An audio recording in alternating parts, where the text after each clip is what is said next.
We have to find somebody that'll work with us that has dealt in the dirtiest of dirty business. We're losing. Diddy's career may finally be coming to an end after 50 Cent released those prison tapes that sent the entire internet into a frenzy. Everyone immediately started wondering what else 50 had in his vault. And when he sat down to talk about his Netflix documentary series Shawn Combs, The Reckoning, he made it clear that what we've seen so far is only the beginning. He still has more tapes that he plans to release. Is there other stuff that you just have not shown? Yeah, well, everything couldn't make was 4 episodes. Right. So it was a lot. You had to pick and choose things, like even in like an area where he chooses to date people who he knows previously dated someone. He has a baby by a woman that was dating Tupac. Wow. To add to it, but we had to cut it down so he could. For time. Yeah. So are you coming out? I know next year is going to be a number 2. Season 2? I just put it on YouTube. I just put it on YouTube. That's right. 50 Cent has now hinted that even more Diddy tapes could be dropped on YouTube, where anyone can watch them. But the biggest and most damaging revelation since that interview is the claim that Diddy tried to intimidate and influence a juror. And now the details are starting to come out. Well, Diddy was recording because he thought he was about to beat the case. So he wanted to do a Netflix documentary. Didn't pay the guy, and then 50 got all 140 hours of footage of secret Diddy tactics. Well, there's a guy named Neil who was mentioned in the court, works right up under Diddy, was organizing everything.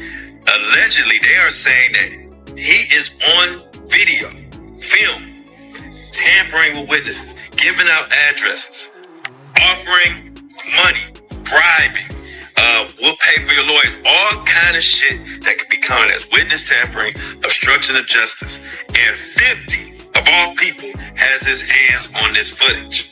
And I'm hearing that this could implicate Diddy's lawyers in some bullshit. They could be charged. This shit is getting wild.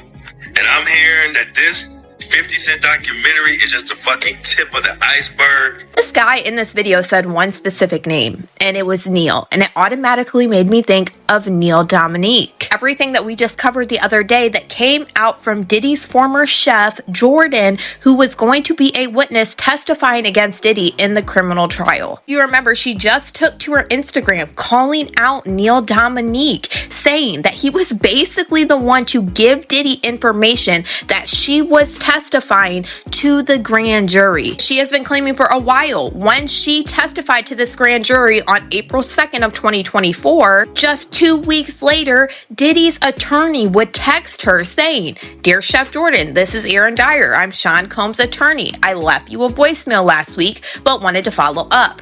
I have been told you have been contacted by law enforcement and might want an attorney to represent you." So that man in this video was basically saying that 50 Cent has video footage of Diddy talking to these people and setting this up to go after witnesses. What makes it even crazier is that 50 Cent himself confirmed it. After people started talking about the footage, he openly admitted that he has around 140 hours of it. He even posted online saying, "Yes, I have the footage, LOL." That alone shocked everyone. But things got even wilder when he explained why he decided to come after Diddy like this. It's clear. I don't have any reserve, like the fear that they would actually have towards him. I don't think he's special. It turns out that many people who refused to appear in previous documentaries finally agreed to speak for this one because they trusted 50 and no longer felt afraid to tell their stories. A lot of people in this docuseries that wasn't in the previous docs that you saw, because they said, no, I'm gonna do that one because 50, that's gonna be the big one. Because I'm not scared of none of that. Like, I think it's just the way I was brought up. I don't really register those things.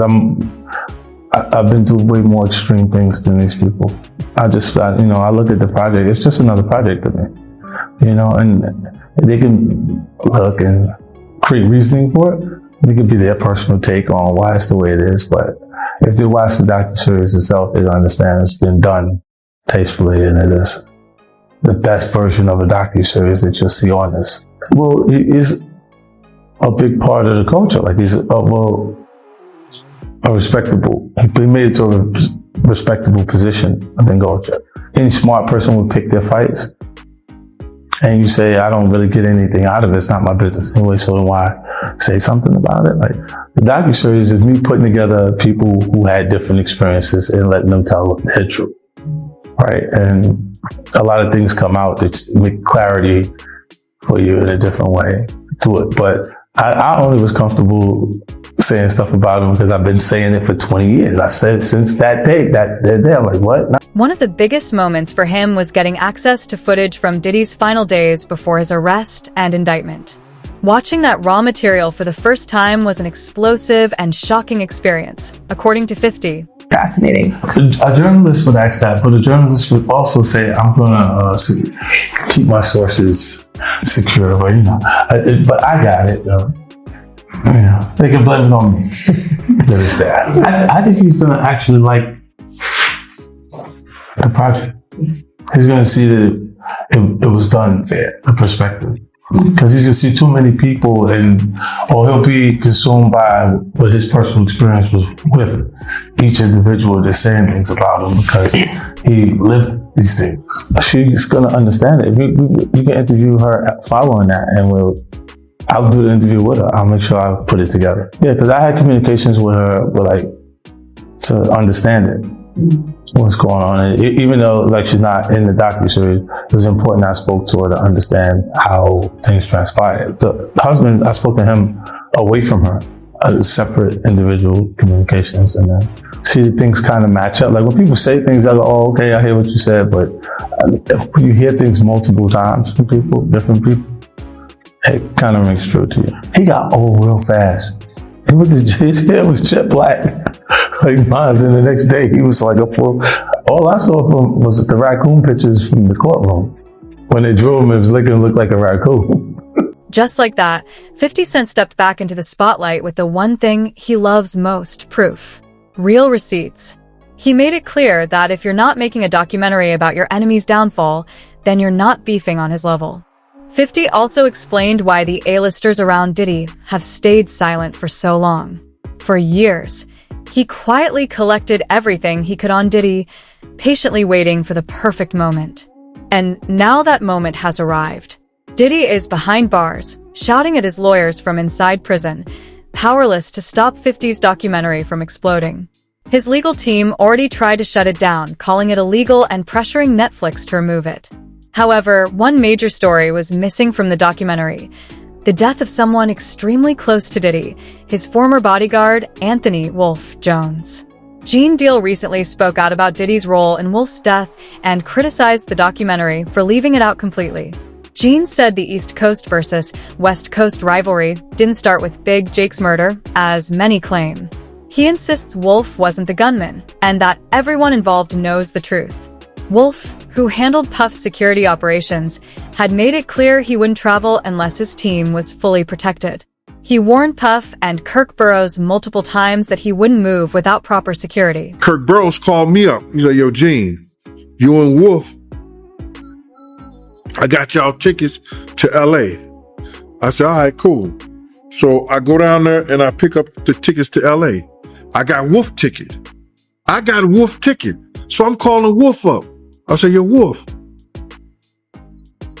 I got your ticket to go to LA. Wolf said, I ain't going. I said, what you mean you ain't going? He said, yo, Gene, I ain't gonna tell you how I'm making I ain't gonna tell you how to make your money, but I'm gonna let you know this. I told Puff them if they wasn't gonna take 2 tour buses of my niggas out there with us, I'm not going. Wolf is the head of all the functions that has to do with Puff dealing with security. I have my own contract with Puff, yeah. Paul Alford ran Green Gate Security, which is the daily operations of Puff stuff. That's his house, his cars, his transportation. He ran the office. the bad boy office, the clothing, all that shit. He ran the deli operation with his security. Wolf is over whatever's happening with Puff. You understand? Wolf tells Puff them and tell Kirksborough them, no, if y'all not going out there right, nobody should go out there at all. Tragically, Wolf ended up losing his life while protecting Puff and handling security matters. Gene emphasized that this critical part of the story, including Wolf's connection to BMF, was completely left out of the documentary. So, Wolf did not and was not going anywhere that had to do with California. And it wasn't because of the Jake situation. It was that he wanted to be safe, and the only way he felt safe if he was going out there with the dudes from his clique. And that was the Valley Mob. That's the only way. Wolf ended up losing his life behind Puff and his bullshit. And people they didn't even put that in the documentary. Wolf ended up losing his life behind Puff and his bullshit. And that bullshit was with BMF. That's a big segment in my book that I wrote that whole shit. I wrote a whole big situation in my book regarding that, man. And I know you're doing this. I want to say that right there because I was there the night that Meech had promised Puff, you know what I'm saying? He ain't had to worry about Suge Knight. He ain't had to worry about nobody from this point on. And telling Puff some shit like that made him think that he could talk to Wolf any kind of way. Because if anybody knew, BMF was powerful back then. They had dudes from everywhere. And Meech telling him he ain't have to worry about nobody no more. It made Puff think that he could tell Wolf that he didn't need Wolf no more. And one thing led to the next. Tragically, Wolf lost his life while protecting Puff and managing his security. Gene stressed that this crucial part of the story, including Wolf's ties to BMF, was completely ignored in the documentary. Mark Garagos, who is my co-host on Two Angry Men, he's represented Diddy for years, and his daughter is part of the Agnifilo defense team, and he was involved in all of this. So in this past weekend's podcast, I pushed him to find out how Agnifilo really feels here, and Mark kind of skirted it some, but I think you get the sense. Diddy knew that Mark was being recorded, but Diddy didn't tell Mark. Does Mark feel betrayed by Diddy? I've not talked to Mark about it. What do you think? What do you think? I will tell you, I'll just tell you, if it was me, I would be more than a little upset. I was more than a little upset when the client didn't know and I was being recorded. I mean, there was a while there where I was meeting clients under bridges, freeway bridges, because I was PTSD over it. So I think as a lawyer, it is one of the most inviolate oaths that you take to protect the client confidentiality and the client privilege. So I don't know. I haven't talked to Mark, but if I were Mark, I would be out of my head. Out of my head. It's incredible. Diddy did two things here. Number one, he betrayed Mark Agnifilo, who, to your point, did so much for him. Obviously, without Mark Agnifilo, may very well be spending the rest of his life in prison. The second thing that he did is, by having a third party that's privy to the conversation, the videographer in this case standing there, there's no privilege, right? Diddy waived that entire privilege. Right. Now, it didn't end up backfiring because it seems nobody knew about it until the end of trial. And what are you going to do at this point? But it's such a callous act by Diddy to just sell out his lawyer like selfish. That. It's so Gene's message is clear. Wolf's death was not just an accident or a small side story. It was directly connected to the power dynamics of the industry and the decisions made by those in charge, and it deserved far more attention. Meanwhile, Diddy and his family are reportedly preparing a massive $1 billion defamation lawsuit, possibly the largest ever, in response to the documentary. But as 50 Cent pointed out, filing a lawsuit would require proving that everything in the documentary is false, which could open the door to even more problems. Financially, Diddy is under serious pressure. Even with his wealth, ongoing legal battles, appeals, and lawyer fees are draining him. Without new income, the lifestyle he's used to will be difficult to maintain, and that could end up being the real punishment. On top of that, Diddy allegedly secretly recorded private conversations with his own lawyer, Mark Agnello, the same lawyer who successfully defended him in court. That move shattered attorney-client trust, which depends on confidentiality and honesty. By recording those conversations, Diddy completely betrayed that relationship.